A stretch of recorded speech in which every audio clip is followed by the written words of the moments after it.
I'm Shashina Farkas, as always, it is so great to have you with us.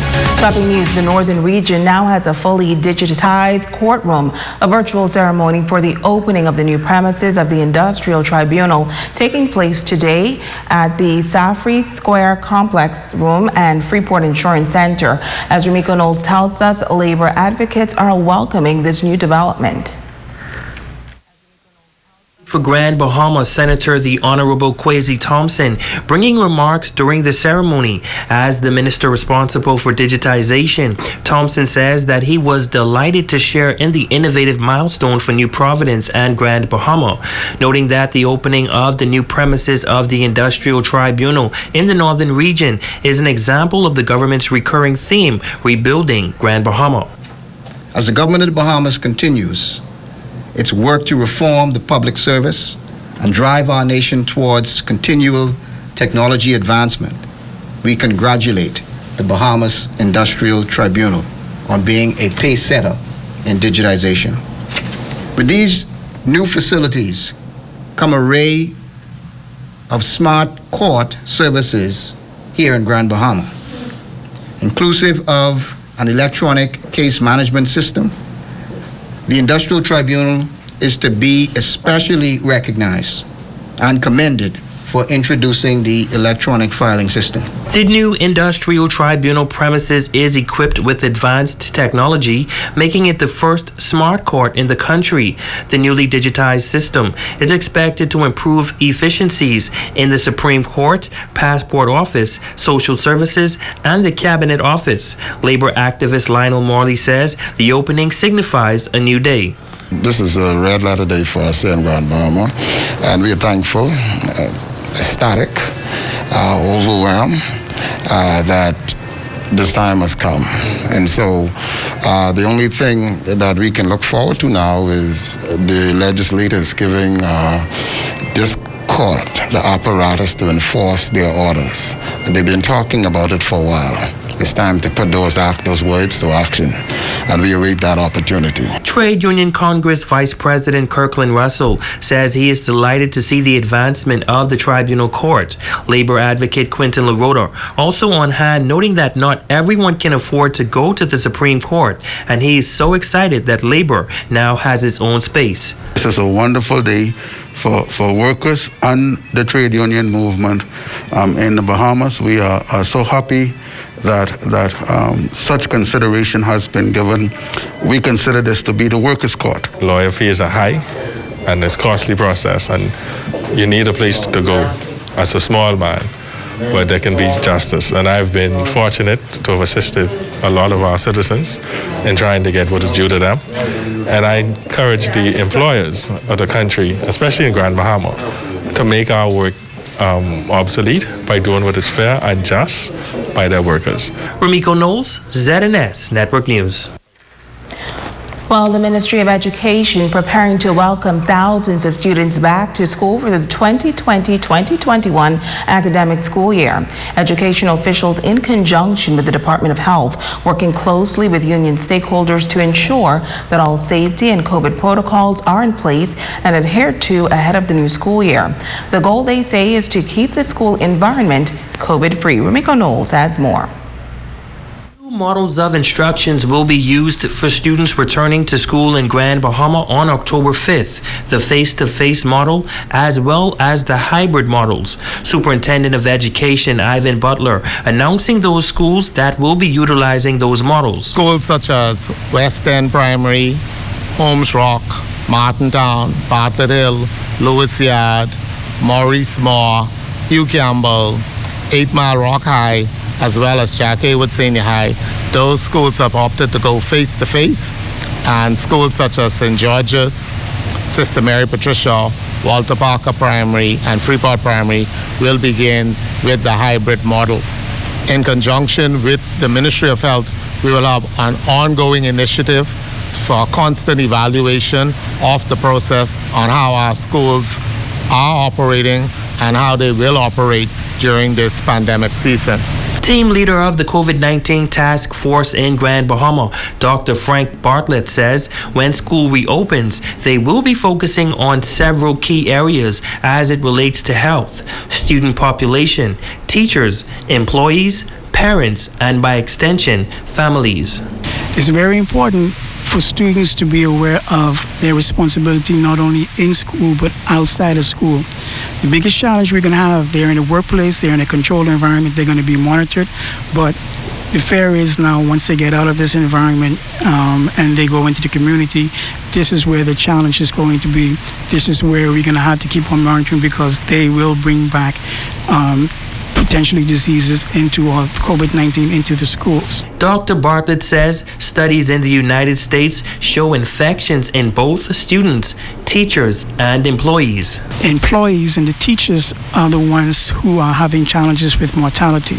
Okay, so far to date, we haven't any deaths among the students, but employees at the school have passed from infections they would have gotten in the environment, in the school environment. So we're trying as much as possible to avoid that happening here. He is calling on all parents to be responsible and monitor their children. It means not sending your child to school if they are sick. This is not a time for you to send your child and say, oh, I can't find a babysitter, I can't find anything else. We have to be responsible as parents and make sure that child stays out of their environment.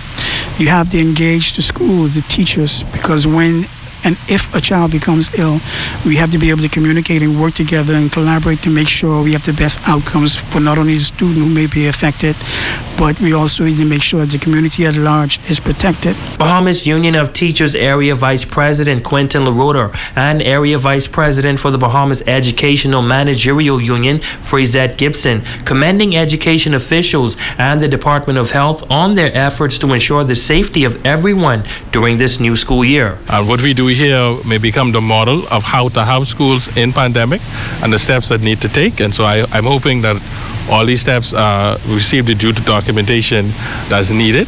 And so we look forward to Monday. The majority of the teachers here are in support of the face-to-face education. They know that is the ideal. Research has shown that time and time again. I want to thank the Ministry of Education for taking the steps necessary, Dr. Bartlett from the Ministry of Health, and of course my counterpart that we've worked hand in hand to ensure that our schools are safe and ready for our administrators, our teachers, and our students. Rumiko Knowles, ZNS Network News. Thanks, Rumiko. And officials also reporting the good news that students on the lunch programs will also be provided with a tablet.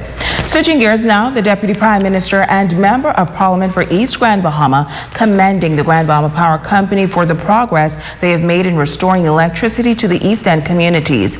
The area was plunged into darkness since Hurricane Dorian, but 1 year later there is light at the end of the tunnel. Jamila Mizik has more.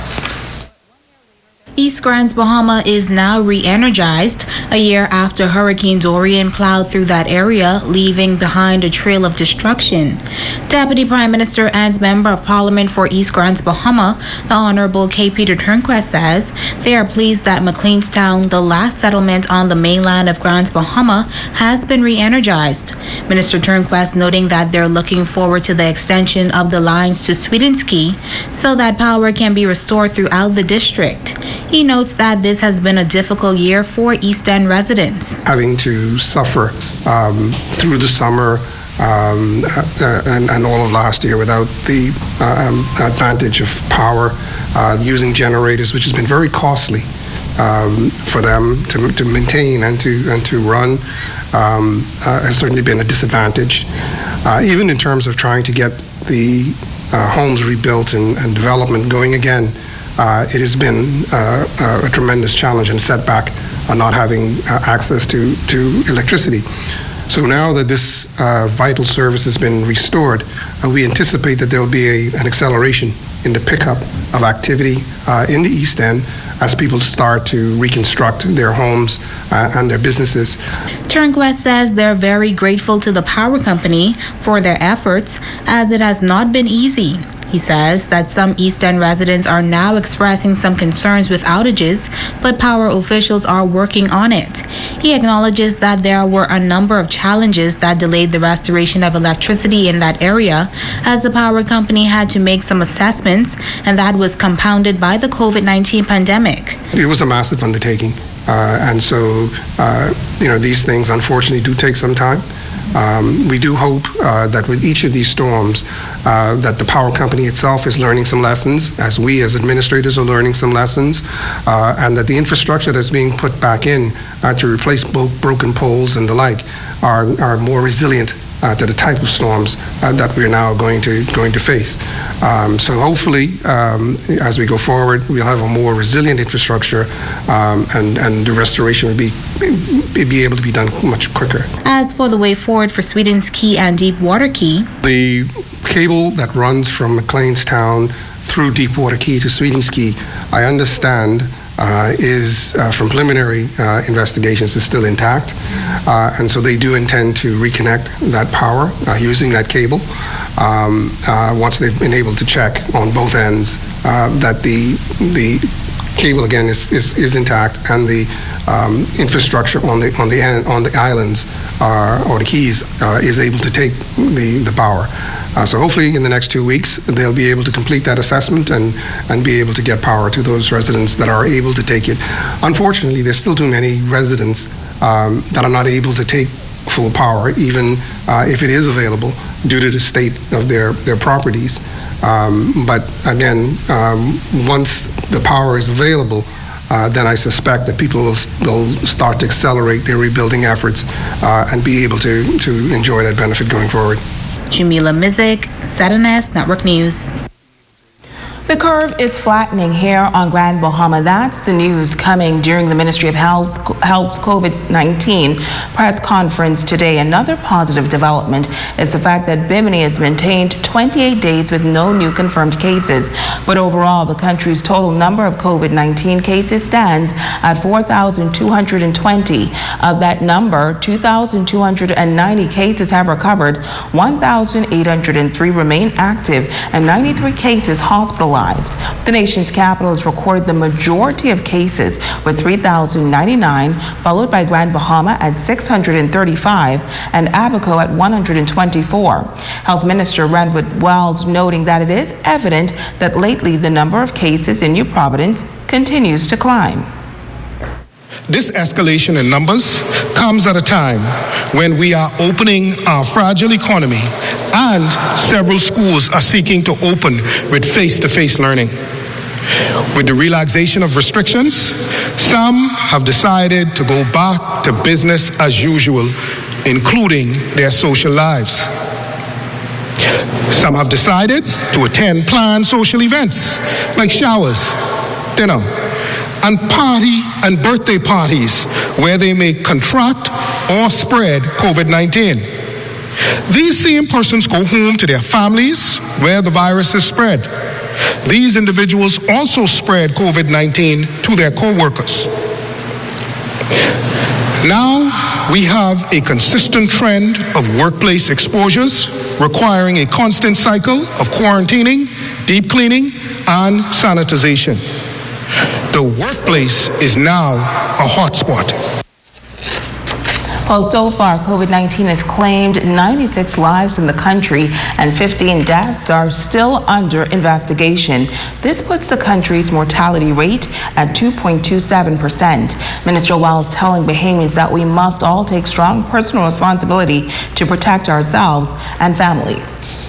We must avoid going out of our homes for non-essential reasons, avoid social gatherings, and practice preventative measures at home, church, work, and everywhere else we go. Employers must also do their part to ensure that health and safety measures are in place at the workplace and that the staff is trained to execute COVID-19 preventative protocols. Employers must also implement effective social distancing and work from home policies. We cannot continue business as usual. We must figure out how to conduct business in ways that minimize exposure to both our customers and our employees. To avoid contracting COVID-19, we need to conduct ourselves as though everywhere in this country is a hotspot. Do not let your guard down. Well, switching gears now, 3 females appearing in court today on fraud charges in connection to Supreme Court bail. Casanel Oliver, age 32 of Settlers Way, appearing before Chief Magistrate Debbie Ferguson for 2 counts of forgery, possession of a false document, uttering a false document, abatement to fraud by false pretenses, conspiracy to utter a false document, and conspiracy to commit fraud by false pretenses. Oliver, seen on your screen wearing the hoodie, elected all matters to be heard in the magistrate court and pleaded not guilty to all matters. Bail was denied and the matter was adjourned to February of next year. Also, Shanika Coburn, 32 of Hannah Hill, 8 Mile Rock, she is wearing the white top, and 24-year-old Raven Mavis Thompson of Jonestown, she is seen in the red and blue top. They were also arraigned before Deputy Chief Magistrate Debbie Ferguson on a laundry list of charges as well, including possession of a false document, uttering a false document, fraud by false pretenses, conspiracy to possess false documents, conspiracy to utter a false document, conspiracy to commit fraud by false pretenses. They too elected trial in the magistrate court, which is set for February of next year. They pled not guilty and bail was denied. All of these matters are in relation to Supreme Court bail. Well, just 2 days after a family crying for justice for their loved one aired their story comes a new twist. The family claimed that they have learned new information that the man accused of the crime cannot be found and an arrest warrant has been issued for his arrest. They're calling on the powers that be to take a look into the situation as they fear the suspect could be on the loose. The pain bellowed from this grandmother as she learned that the man accused of allegedly stabbing her granddaughter to death last September now has a warrant issued for his arrest, even after he was granted bail. Monet Darble was brutally murdered in September. Her alleged killer was charged in December and given bail some 2 months later. But now, the family says, they have been made aware that Hannah has not been signing in at the police station as per his bail requirement. And they also allege that his family members and suretors have contacted them to say that at this point, they do not know where he is.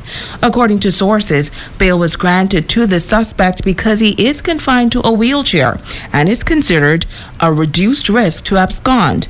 The family also producing a video of Hannah, who is a physical education coach by profession, walking around and conducting a training session. What you're doing is you're coming up to your line. Go. 1, good.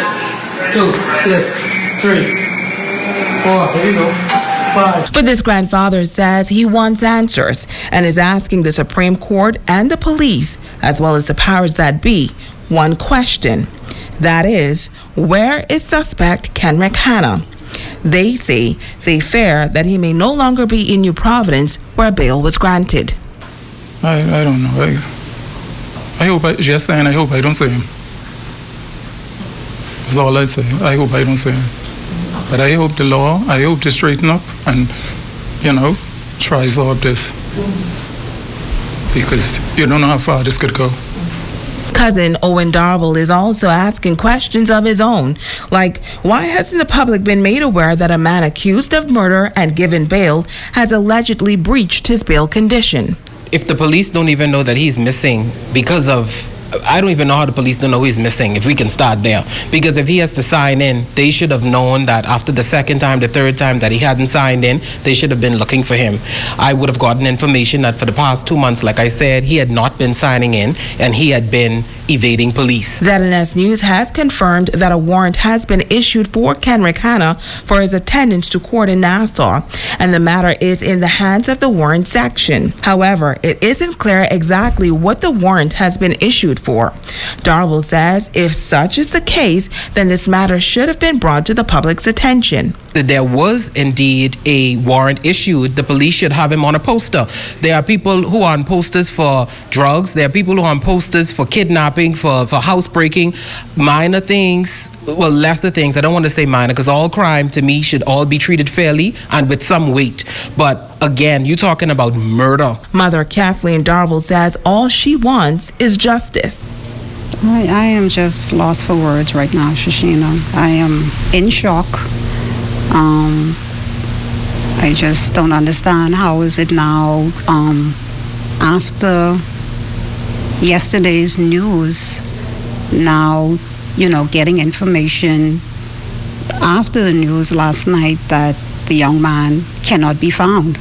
It just feels like it's some sort of cover-up or someone just trying to hide something and not just, try to get the truth out there. And I just really want justice for my daughter. I just want justice. She's making this appeal. Whoever is harboring the young man, just please turn him in. Make him turn himself into the police right now. Please, I'm just begging you. Just think about it. That could have been your daughter, your sister, your niece. Please, just make him turn himself in. Turn himself in, please, so we can get some closure and just, put this behind us. Even though it's not going to bring her back, but at least we want some justice.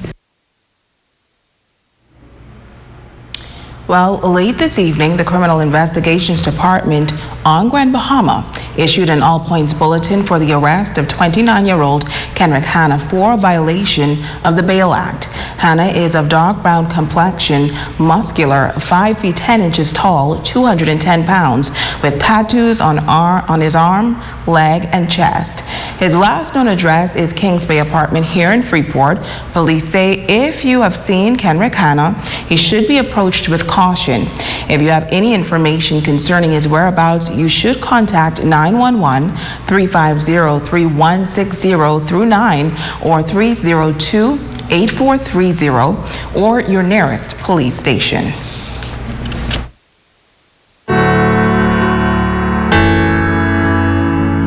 We declare that our nation, the Bahamas, returns to prayer. According to Ezekiel chapter 22, verse 30, and Romans chapter 4, verse 21. We declare that we return to the foundation on which our nation was founded, and we declare that the Bahamas is a Christian nation. Lord, protect our spiritual freedom to gather for worship and raise up more intercessors to cover the Bahamas. Lord, let us pray without ceasing what you place on our hearts to pray. We partner with the Lord to bring heaven on earth through prayer, through supplication and intercession with thanksgiving. We declare that your national intercessors will not waver in unbelief, but are strengthened in faith, giving glory to God, and are fully convinced that what you promised us, Father, you are able to perform.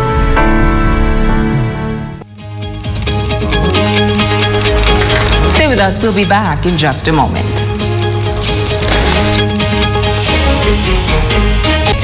Esquire Men's Freeport has 20 to 50% off blazers during the month of October while supplies last. Call them at 727-6367. We're all required to wear a mask, and ETP is proud to introduce the new line of defense, the Tiki Respirator. If you work around an environment which requires the use of a mask, the Tiki Respirator is your best line of defense in protecting yourself. Breathing in safe, filtered air. The mask allows you to speak without using a microphone and is equipped with a headlamp. The Tiki Respirator. Every frontline worker should have one. Distributed by ETP Ship Gear and Industrial Outfitter. Number 19 Oak Street, 824-2047. We have been through so much together. Now is the right time to rebuild our home, our community, Grand Bahama. Our voices and opinions matter. We must contribute our ideas and opinions to make our island better for Bahamians, residents, and investors. The Committee for the Revitalization and Economic Expansion of Freeport is an initiative of the Grand Bahama Port Authority Limited to address the expansion of the island's economy. Share your views at reef.gbpa.com and let's revitalize our economy today. Mr. Speaker, we will continue to effectively respond to this enemy COVID-19 by promoting public health and safety, encouraging community participation and social mobilization, and inspiring hope.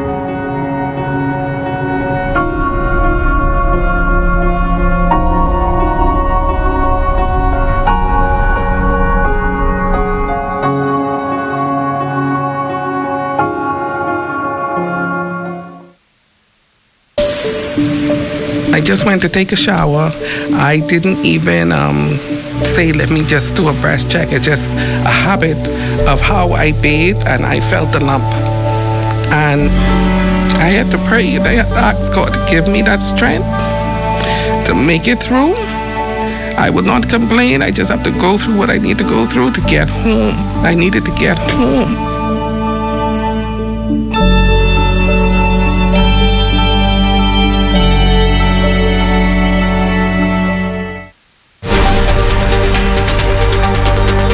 Number one news team covering the North. The Bahamas Tonight, Northern Edition. Welcome back. Disappointed. Well, that's how staff, administrators, and friends at the Grand Bahama Children's Home are feeling. They were all anxiously awaiting the return of the young residents of the home from the nation's capital today, but that did not happen. Apparently, one of the officials set to travel with the children tested positive for COVID-19. Consequently, the Ministry of Social Services and Urban Development has rescheduled the return flight until the necessary protocols can be followed. No new date has been given for that return flight, but officials have only said all efforts are being made for it to be done in the most practical time frame.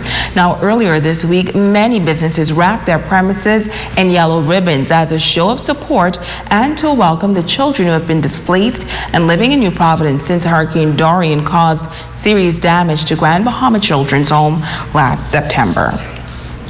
Switching gears, the Grand Bahama Power Company making a generous donation of tablets and other smart technology systems to a number of local institutions this week. GBPC Director of Information Technology, Shivargo Cox, says they decided to make a donation to the public schools housing students from East Grand Bahama, which was severely impacted by Hurricane Dorian.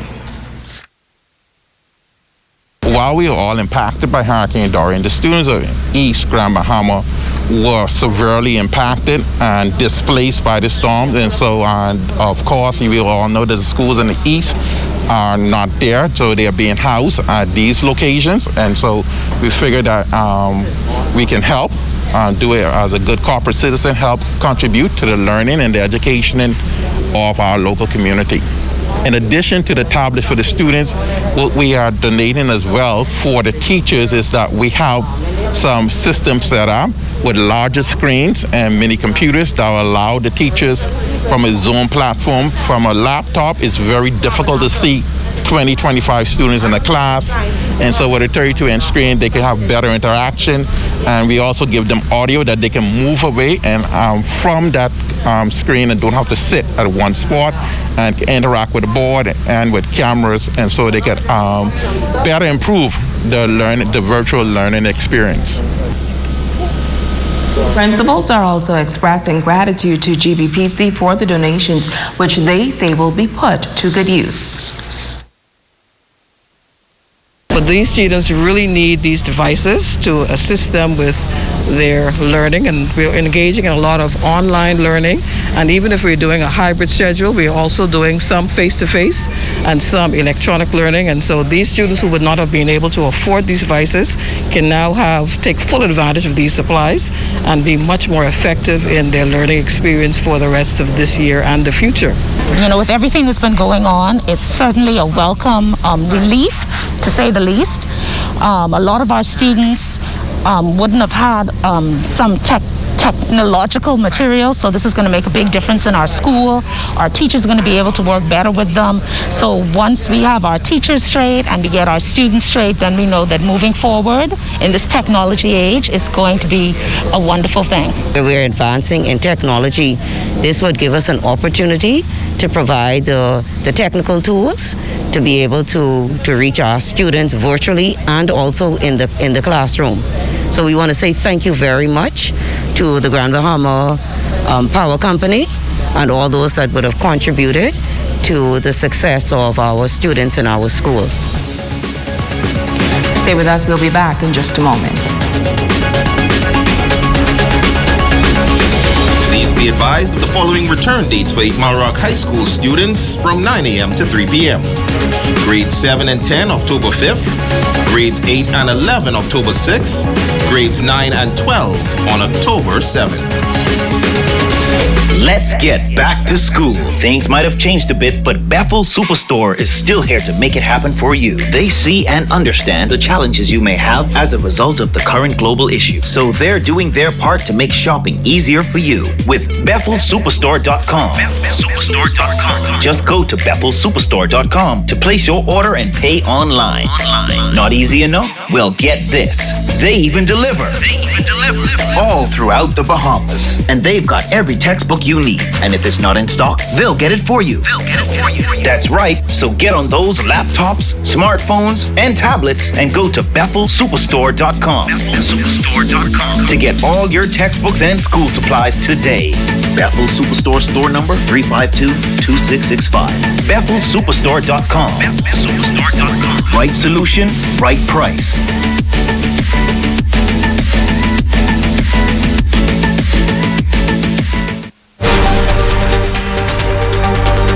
Your number one news team covering the North. The Bahamas Tonight, Northern Edition. April Garvey is our Facebook friend of the day. We say stay strong, April. You are a survivor. And thank you for your continued support. And on this note, the Member of Parliament, I think we have a note at the end. And that is going to do it for us here in the North. On behalf of our entire ZNS News team, I'm Shashina Wolf-Markison. The Bahamas Tonight continues.